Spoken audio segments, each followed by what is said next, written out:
did make it to Antwerp in the end, and after a little bit of an interesting journey around this wonderful underground car park we've got, well actually multi-storey car park. They do have chargers here, as you can see over here. We've got these very nice central energy chargers which are on the plug surfing network, and we are able to use them with the little dongle tag which comes from plug surfing, which I've got on my key ring here, as you can see. Very easy, just tap to it and plug in and use a charge. But it was really awkward finding this charger. We went around every floor of this multi-storey trying to find it. There's actually signage on every floor, but could we find the actual chargers? No. It was only as we gave up and tried to exit that we actually spotted these down in what's actually in the private parking bay. So I think this is a general thing, and I've put it in the blog as well, that we have found in 2 places now we couldn't find where the chargers were.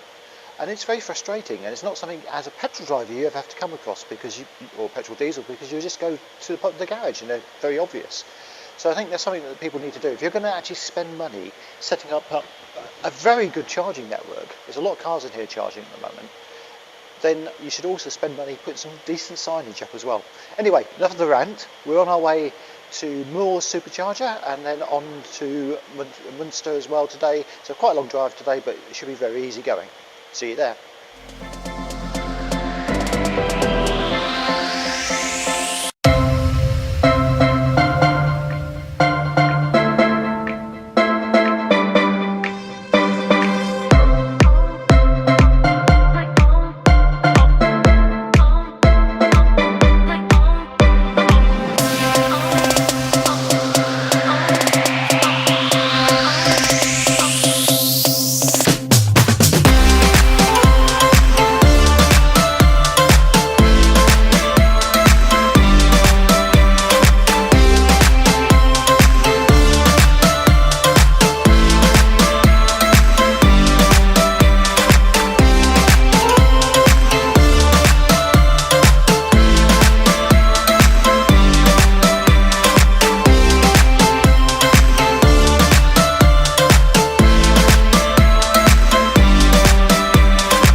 We just crossed over into Holland, which is good progress. So we've got about 100 kilometres still to go to our first stop today, which is the Moore's supercharger. Now I could have chosen to stop a little bit earlier, but I thought Moore's has got a few more facilities. Now it's one of these old superchargers which isn't part of a service centre, it's actually in a hotel restaurant, which is possibly a good place for lunch. But the sceptic in the car has made the valid point that it's coming off the route. If you want to get somewhere quick, say you've got doing a business journey, you don't want to take a deviation to go and have to charge, and we will have to charge on this route. I could have chosen to charge at Eindhoven, which is on the road just about, but again, that's a hotel. It's not like a service centre. And yeah, I take the point that the passengers are making about the fact that it is slightly more inconvenient than the service centres on the road would be. On the other hand, we're only doing 1 stop today, so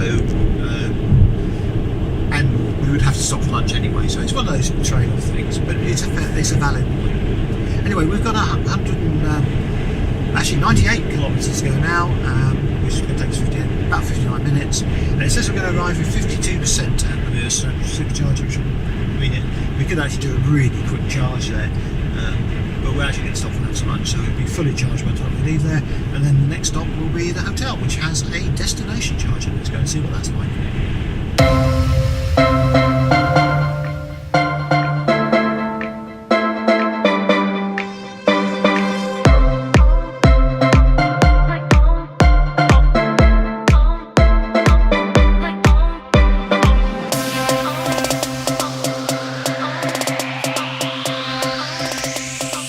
made it to Moors.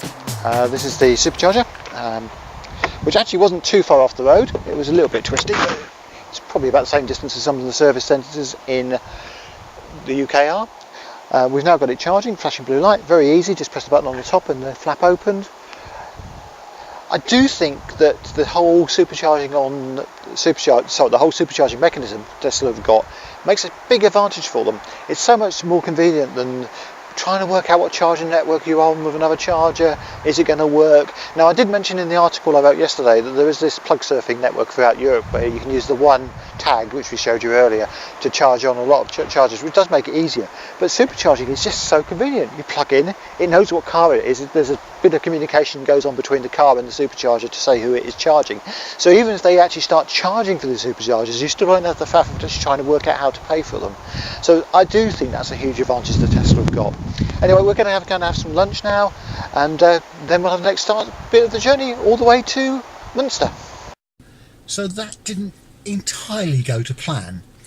Now, we should have spotted the sign on the way in, but they only serve food up until 2 o'clock, which is very limiting if you're on the road. You don't always know what time you're going to arrive somewhere, and they really don't have anything available to eat. It's only coffee available, and we had to hunt someone down to actually find the coffee.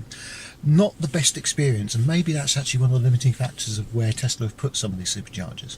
I kind of get how working with a hotel works to promote the hotel a little bit, but if you're going to do that, you need to make sure there's facilities available. And this is the only facility here. There's no alternative to this hotel. You've got more miles if you want to find anything else. So, although I do think the superchargers are an advantage, I found this very frustrating. Having said that, in the time I've been in there, being frustrated trying to get a cup of coffee, we're fully charged, well, not fully charged, but we're charged to 90%, which is more than enough to get to the next destination. So we'll get on our way, having had a few crisps in the car. I can see why people always end up filming videos in their Teslas at superchargers. I've noticed that as a common thing, and maybe it's the only thing they can do. Anyway, we'll see you in the next destination.